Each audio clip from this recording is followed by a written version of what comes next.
Since the dawn of our species, few moments captured the raw essence of human purpose like this. A band of prehistoric hunters, cloaked in furs, kneeling low against the biting wind. Their breath fogs in the freezing air. Their eyes narrow, fixed on the towering silhouette of a mammoth moving through the snow-covered tundra. This was not mere survival. This was a sacred test of patience, discipline, and unity.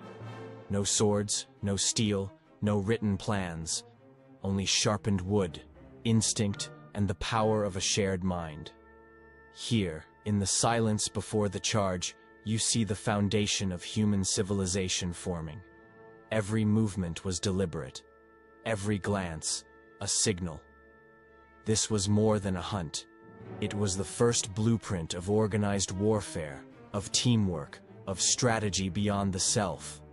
And in taking down the mammoth, they weren't just feeding a tribe, they were defining what it meant to be human. In this story, we uncover not just a kill, but a transformation. The moment where survival evolved into something greater. Imagine a world untouched by cities, electricity, or the hum of machines. A cold, open wilderness where the wind howls like a beast and time moves with the snow. Brittle grass cracks beneath worn feet. Swirling flurries obscure the horizon. The silence is absolute, broken only by the sound of breath, footsteps, and the distant call of something ancient. This is the world our ancestors called home. There were no walls to protect them, no cavalry to call upon. Their only fortress was the group, and their only weapon, cooperation. One man alone facing a mammoth, that wasn't bravery, that was suicide. But 10 men, moving in unison, thinking as one, striking with timing, with purpose, that was strength. Success didn't belong to the strongest, it belonged to the most coordinated. Victory came not from domination, but from understanding the land, reading the wind, and trusting each other with their lives. In this frozen world, unity wasn't a virtue, it was survival itself. The hunters crouched in absolute silence. Frost clung to their eyelashes.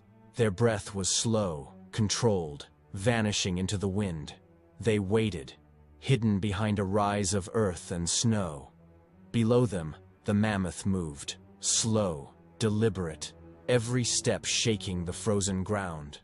It was not a beast of speed, but of power. And power, if directed wrong, could become a trap. The leader watched closely. He had seen this before, too many times to count. He didn't speak. He didn't need to. A glance, a raised arm, a twitch of the jaw. Signals passed through the group like electricity through wire. Whispers, finger gestures in the snow, branches used as pointers. They measured distance by eye, estimated wind by feel, studied the mammoth's gait and mood. Was it alert? Was it tired? Was it alone? Then they chose their arena. Not a battlefield, but a funnel, a natural trap, a narrow gorge, a patch of wet bog, or a slope that limited the mammoth's turn. It wasn't just terrain. It was strategy born from observation, passed through generations. They weren't just reacting to nature. They were shaping it to their will. Today, nature wouldn't be their enemy. It would be their silent accomplice. The trap was set. The mammoth stood alone, massive, unaware, but vulnerable. The hunters did not charge with fury. There was no shouting, no chaos, only movement, measured, precise, intentional. The first to step forward were known as the provokers. They were lean, fast, and fearless. Each carried a lightweight spear, honed to a deadly point. But these spears weren't meant to kill. They were meant to sting, to distract, to wear the beast down. The provokers darted in and out like wolves, targeting the joints, the tendons, the soft tissue behind the knees. They struck with purpose, never randomly. Every jab was a message. You are not safe. Every withdrawal was clean, timed with practiced footwork to avoid the tusks and crushing feet. The mammoth roared, spun, charged, flailed. But the hunters didn't break formation. They moved in rhythm, each advance followed by retreat, each assault followed by silence. It wasn't brute force, it was choreography. The goal was never instant victory, it was fatigue. To drain the beast of strength, to force mistakes, to hold it in the kill zone, just long enough for the next phase to begin. This was not a wild charge. It was a system, a living mechanism where each man had a function. Not everyone ran toward the beast. Some stood at the rear, holding heavier, longer spears meant for the final blow. Their eyes stayed sharp, their arms stayed steady. Others had a different duty: recovery. They retrieved fallen weapons scattered in snow and mud, tools too precious to lose. Speed mattered less than awareness. Even a dropped spear could cost a life. The youngest, still unready for blood, ran messages, brought water, fetched new shafts. The elders, they didn't throw spears anymore, but they held command, reading the terrain, spotting mistakes, predicting the mammoth's next move. Every generation had a place. Like an orchestra of survival, each role mattered.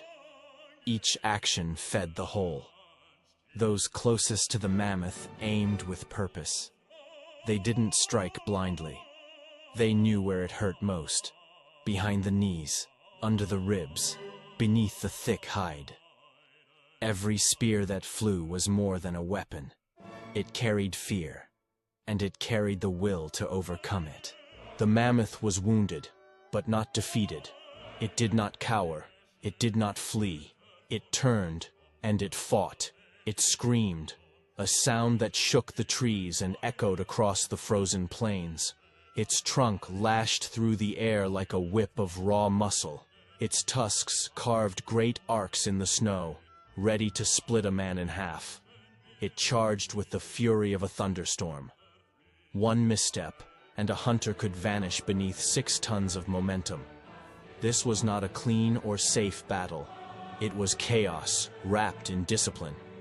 Many had died in hunts before this one, crushed, gored, thrown like dolls by a beast that knew pain and remembered faces. And yet, they pressed forward. Why? Because to hesitate was to die.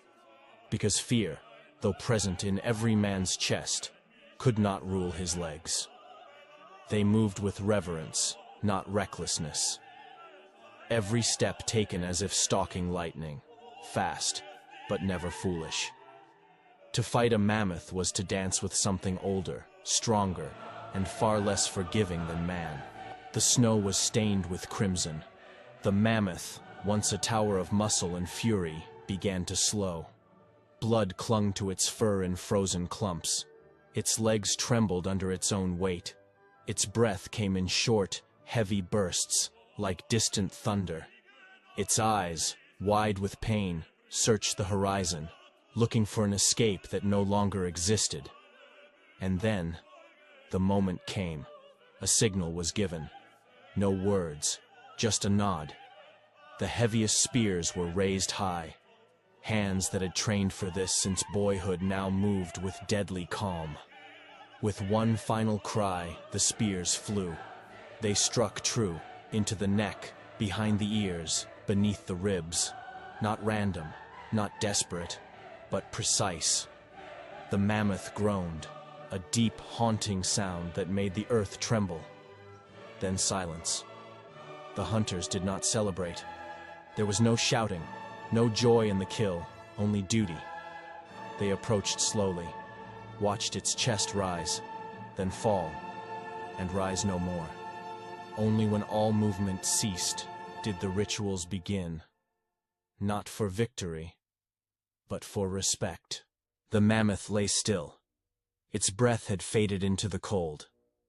But there was no triumph, No raised fists. This was not a conquest.